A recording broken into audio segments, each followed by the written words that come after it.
कई लोग ये मानते हैं कि स्पेस में कोई आवाज नहीं होती है, तो ऐसा बिल्कुल भी नहीं है। स्पेस में साउंड इलेक्ट्रोमैग्नेटिक वेव्स के फॉर्म में रहती है, जिन्हें रेडियो वेव के जरिए सुना जा सकता है। मैं आपको हमारे सोलर सिस्टम के कुछ प्लैनेट्स का आवाज सुनाता हूँ। Number 1, sun.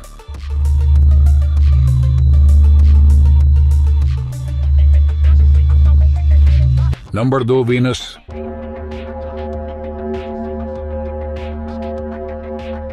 Number 3, Mercury. Number 4, पृथ्वी।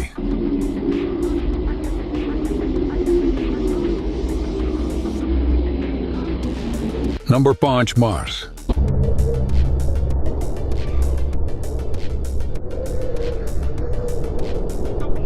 और अगर आप लोगों को इन सब चीजों में दिलचस्पी है तो हमें फॉलो जरूर करें।